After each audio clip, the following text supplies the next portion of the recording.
Molecules in the atmosphere on K2-18b, which on Earth produced by marine organisms. More data would be needed to confirm the findings, as our science correspondent Pat Ghosh reports.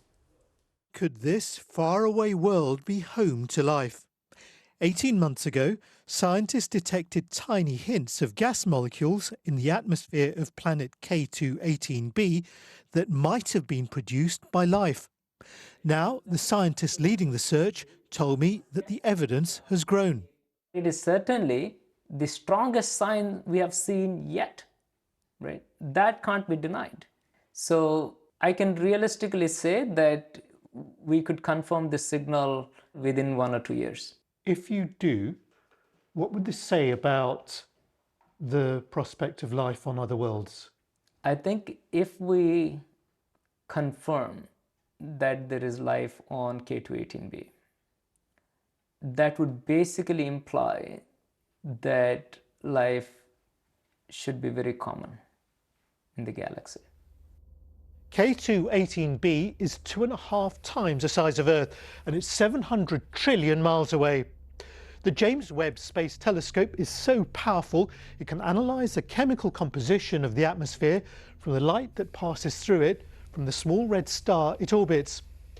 Its chemical signature seems to suggest that it contains molecules which on Earth can only be produced by living organisms, and it's such a strong signal that if it is home to life, it's plentiful. Everything that's being spoken here is confidential.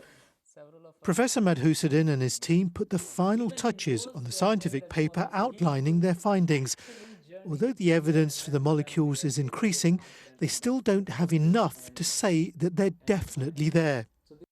More data will give us more light from this planet, which will give us more certainty that this particular chemical is there.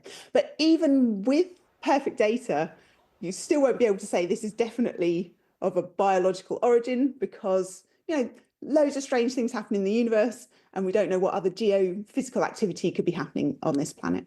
These latest results from K2-18b are tentative, but astronomers believe that they're getting ever closer to answering one of the biggest questions in science.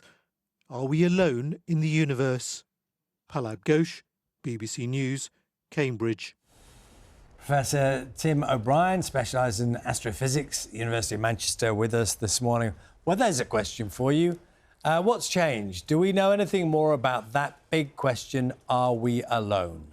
Well, we're certainly making steps towards answering that question. I mean, with this work, they've found, or at least it looks like there's a stronger hint that there's a molecule in the atmosphere of another planet, which on Earth, that molecule is produced by life.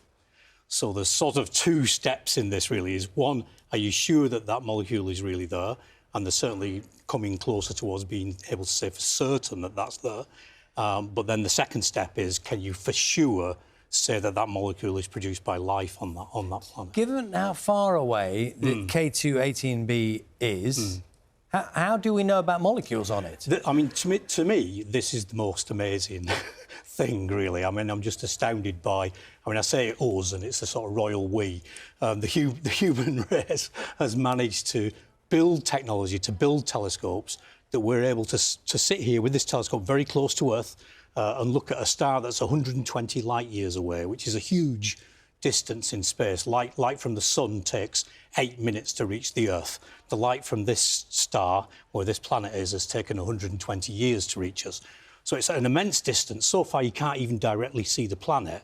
And what you do is you see the planet basically orbits the star, and every time it goes round, it passes in front of the star. So if you measure the brightness of the star, you see the brightness of the star dip regularly every time the planet goes past, as it blocks the light. Well, then the really amazing thing here is that as the planet's passing across the front, then some of the light from the star is passing through the atmosphere of the planet on its way towards us.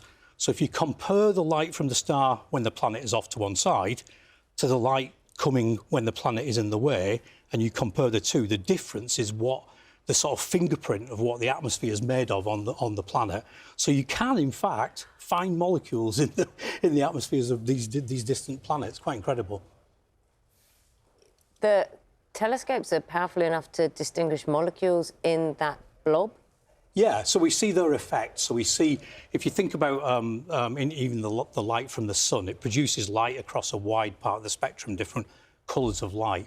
But molecules in the atmosphere of the sun absorb the light at particular parts of that spectrum. So you get these sort of dark lines where the light's been absorbed. So it's that sort of fingerprint, that pattern. It's like almost like the DNA, isn't it? It's exactly like that. It's the DNA of the atmosphere of that star. So, and it was detailed enough to be able to know that this particular, now I want to get it right, is this a molecule or an atom? That was a molecule. This particular molecule was one we had on Earth. Yeah, exactly. It's called dimethyl sulfide, which is one that we have in the atmosphere of the Earth. And in the Earth, it's produced by plankton, by microorganisms in the ocean. So we know that.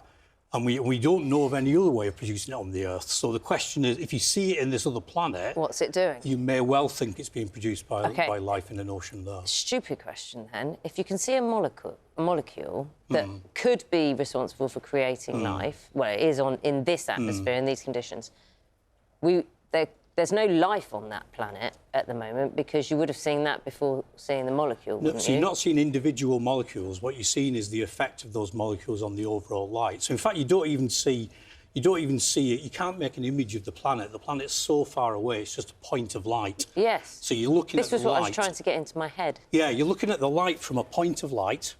Even the star that the planet's orbiting is a point of light. And you're taking that light and you're splitting it into a spectrum. So it's just like with a prism, where white light goes into a prism and it splits into all the different colours from red to violet. We split this into all the different colours, including the invisible colours like infrared, which is what this particular telescope's done. And then in that light, you look for these patterns of dips and bumps, and the particular positions of the dips and bumps tell you whether there's a molecule there. You don't actually see the individual molecules. Okay. Tim, do you think in your lifetime you'll join us on this sofa to talk about the discovery of life on a different... Do you think that is the likely thing that will happen? I would be... Well, the question of whether you will see it in my lifetime or not is a difficult one. But certainly, for me, I would be very surprised if there isn't life of some form somewhere in the universe. There's billions of planets in our Milky Way, and there are billions of galaxies like our Milky Way in the bit of the universe that we can see. So statistically, it would seem unlikely that there isn't life. There's a big question of whether that life is in microorganisms or whether it evolved into something more complicated that you might have a conversation with on the sofa at some point. Because on Earth, for billions of years on Earth, you had these simple organisms, sort of slime, if you like, that didn't evolve. And then eventually it was triggered in some way to evolve into something more complicated. So it may well be that life is common in the universe, but it might not be complicated life. So, you know, we'll see. I think I would Start somewhere, though, doesn't it? I would be very confident that within the next decade, tens of decades, probably a few decades, I think we will start to see evidence of life somewhere. Well, we should say, in case they're listening in, if they are, they'd be very welcome on the sofa at any point. You know, if they happen to be tuning into what we're saying. It's worth saying, isn't it? Yeah, you might They're need much more sophisticated than us. They probably know what's going on. You might need a containment unit for them, but, you know, we'll have to see. So work that one out at the time. Health and safety. Professor Tim O'Brien, thank you. We need to catch up.